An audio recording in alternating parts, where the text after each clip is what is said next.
In society today, you seldom hear anyone speak of the progress of their country or society in terms of their physical well-being, state of happiness, trust, or social stability. Rather, the measures are presented to us through economic abstractions.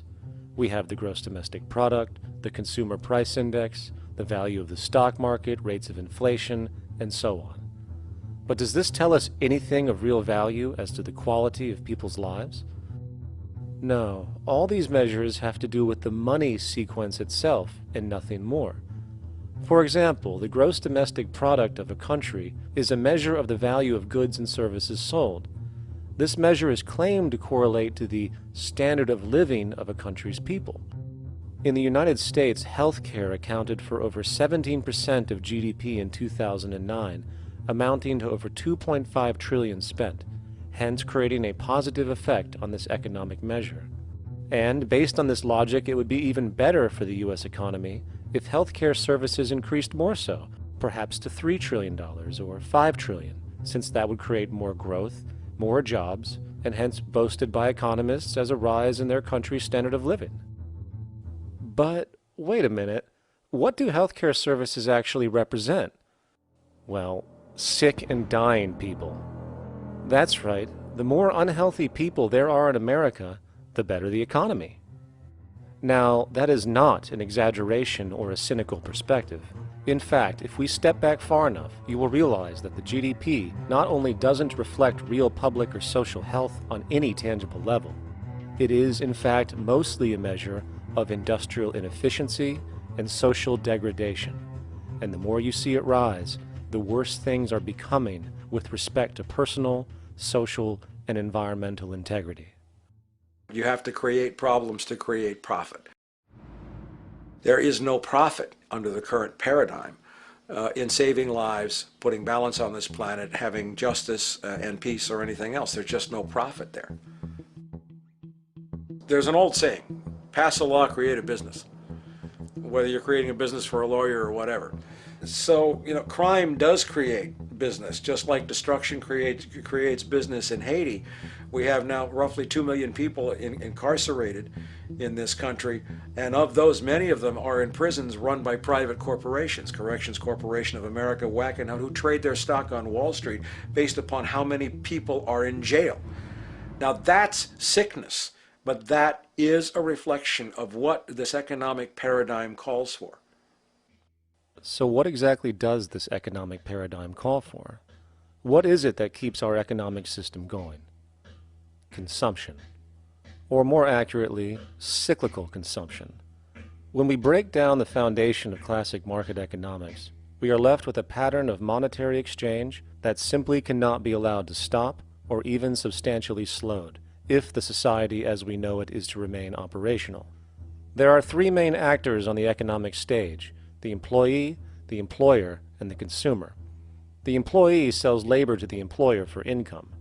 The employer sells its production services and hence goods to the consumer for income. And the consumer, of course, is simply another role of the employer and employee, spending back into the system to enable the cyclical consumption to continue. In other words, the global market system is based on the assumption that there will always be enough product demand in society to move enough money around at a rate which can keep the consumption process going. And the faster the rate of consumption, the more so-called economic growth is assumed, and so the machine goes. But hold on, I thought an economy was meant to, economize? Doesn't the very term have to do with preservation and efficiency and a reduction of waste? So how does our system, which demands consumption and the more the better, efficiently preserve or economize at all? Well, it doesn't. The intent of the market system is, in fact, the exact opposite of what a real economy is supposed to do, which is efficiently and conservatively orient the materials for production and distribution of life-supporting goods. We live on a finite planet with finite resources, where, for example, the oil we utilize took millions of years to develop, where the minerals we use took billions of years to develop. So, having a system that deliberately promotes the acceleration of consumption for the sake of so-called economic growth is pure ecocidal insanity. Absence of waste, that's what efficiency is. Absence of waste. This system is more wasteful than all the other existing systems in the history of the planet. Every level of life organization and life system is in a state of crisis and challenge and decay or collapse. No peer-reviewed journal in the last 30 years will tell you anything different. That is that every life system is in decline, as well as social programs, as well as our water access. Try to name any means of life that isn't threatened and in danger. You can't. There really isn't one, and that's very, very despairing. But we haven't even figured out the causal mechanism. We don't want to face the causal mechanism. We just want to go on, that's what insanity is, where you keep doing the same thing over and over again, though it clearly doesn't work. So you're really dealing with not an economic system, but I would go so far as to say an anti-economic system. There's an old saying that the competitive market model seeks to create the best possible goods at the lowest possible prices. This statement is essentially the incentive concept, which justifies market competition based on the assumption that the result is the production of higher quality goods. If I was going to build myself a table from scratch, I would naturally build it out of the best, most durable materials possible, right? With the intent for it to last as long as possible. Why would I want to make something poor, knowing I would have to eventually do it again and expend more materials and more energy? Well, as rational as that may seem in the physical world, when it comes to the market world, it is not only explicitly irrational, it is not even an option. It is technically impossible to produce the best of anything if a company is to maintain a competitive edge and hence remain affordable to the consumer. Literally everything created and set for sale in the global economy is immediately inferior the moment it is produced, for it is a mathematical impossibility to make the most scientifically advanced, efficient, and strategically sustainable products.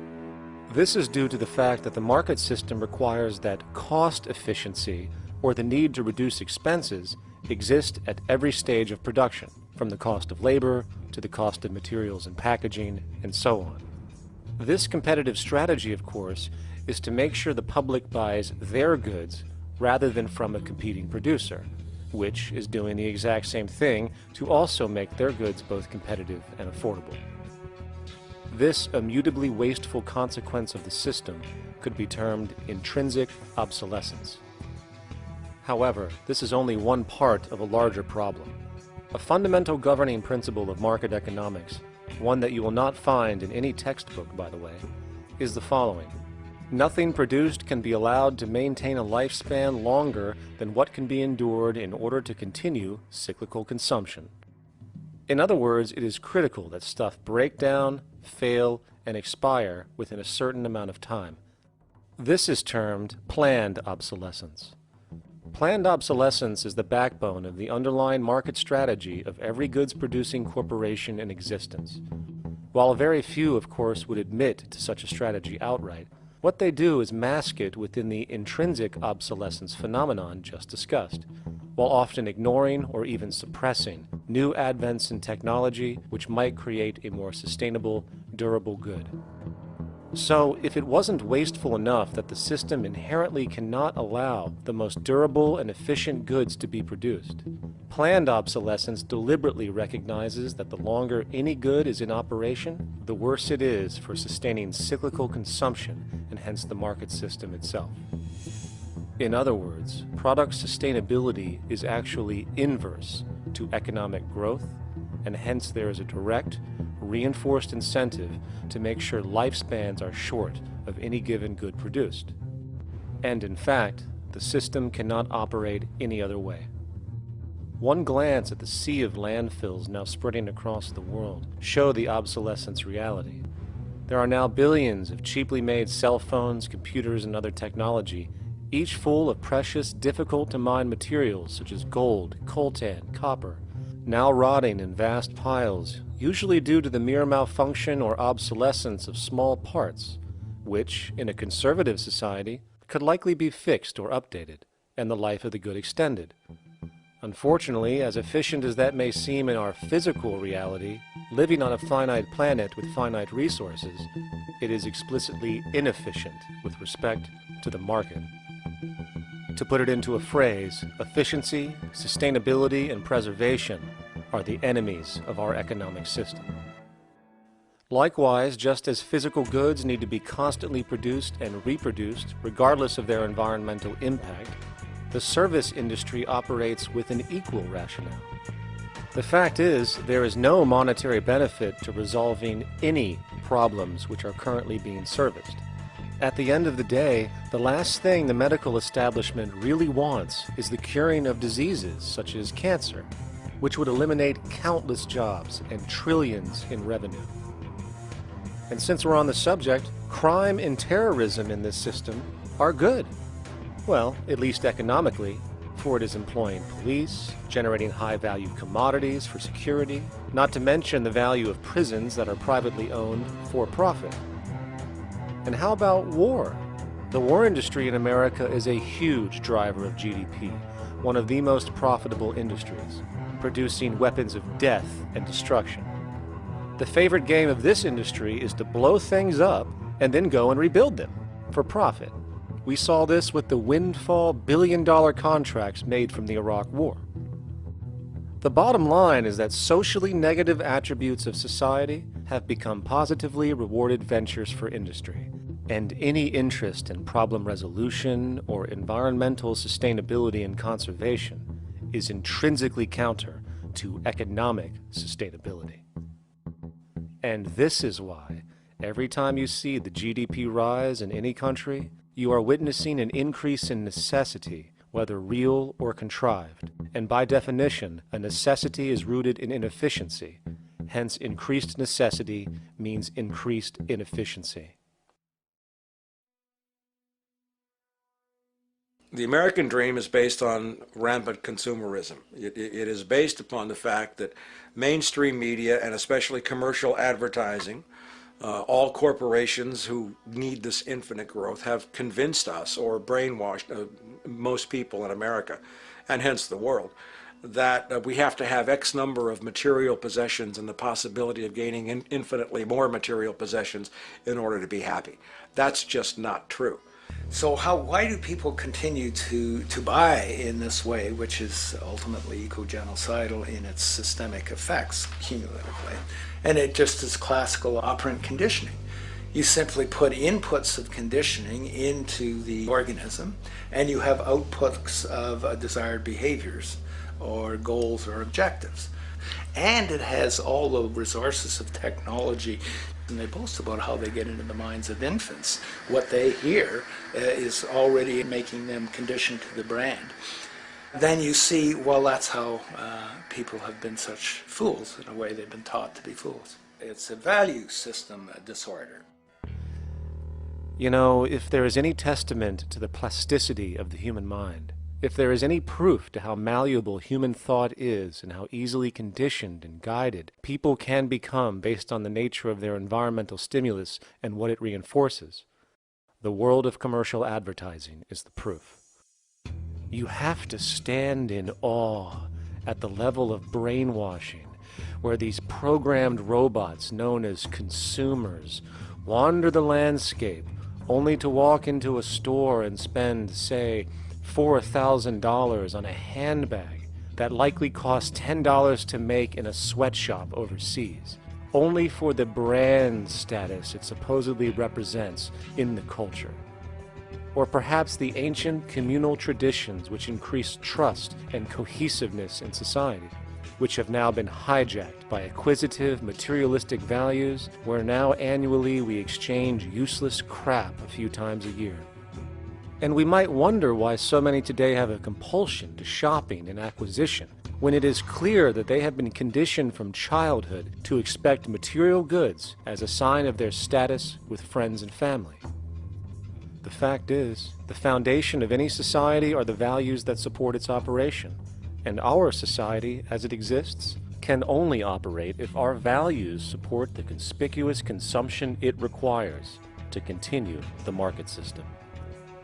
75 years ago, consumption in America and much of the first world was half of what we see today per person.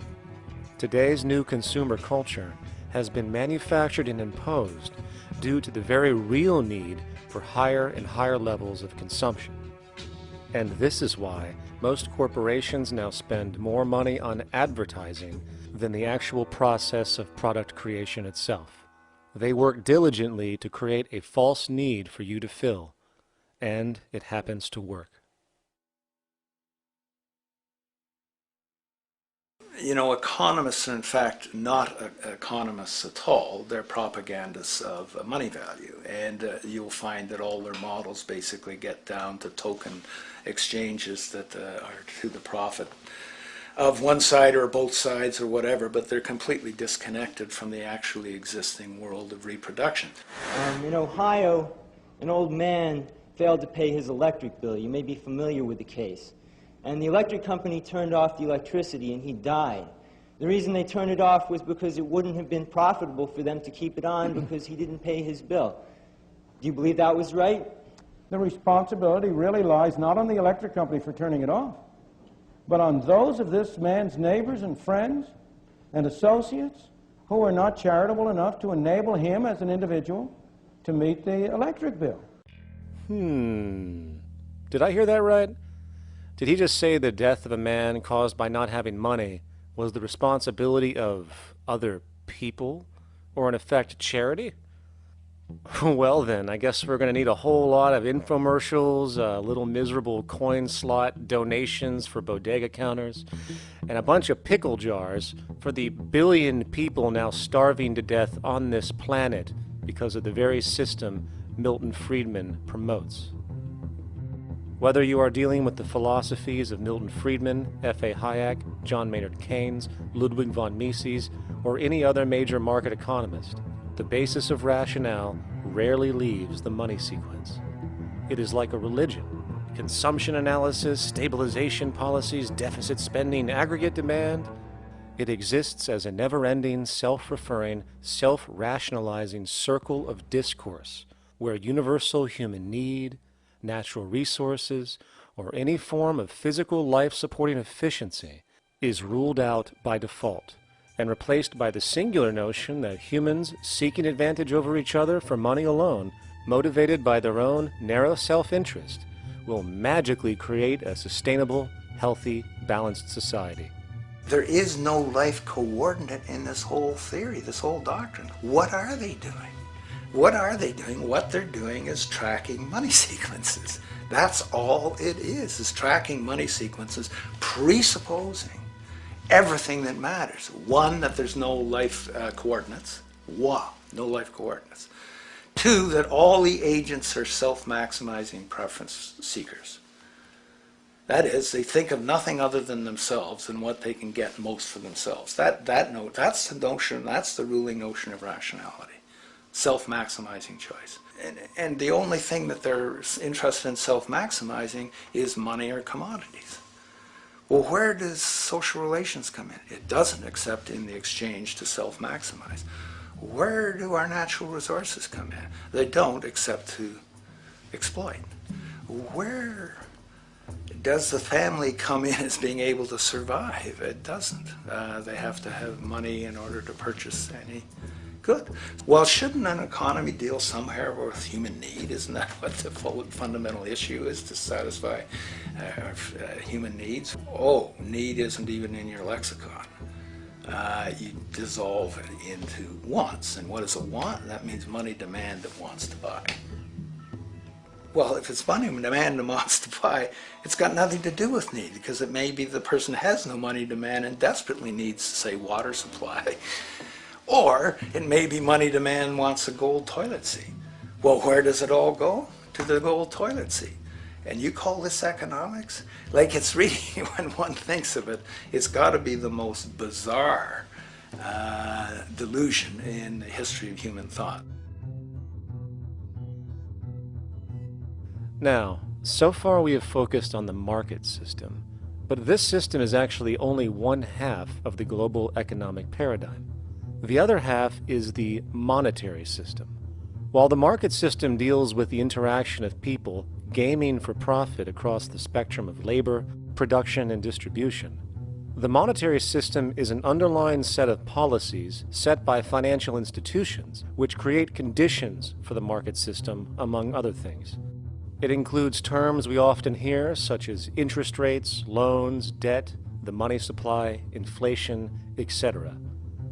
And while you might want to pull your hair out listening to the gibberish coming from the monetary economists, modest preemptive actions can obviate the need of more drastic actions at a later date. the nature and effect of this system is actually quite simple. Our economy has, or the global economy has, three basic things that govern it. One is fractional reserve banking, banks printing money out of nothing. It's also based upon compound interest. When you borrow money, you have to pay back more than you borrowed, which means that you, in effect, create money out of thin air, again, which has to be serviced by creating still more money. We live in an infinite growth paradigm. The economic paradigm we live in now is a Ponzi scheme. It's nothing grows forever. It's not possible. As a great psychologist James Hillman wrote, the only thing that grows in a human body after a certain age is cancer. It's not just the amount of money that has to keep growing, it's the amount of consumers. Consumers to borrow money at interest to generate more money, and obviously that's not possible on a finite planet.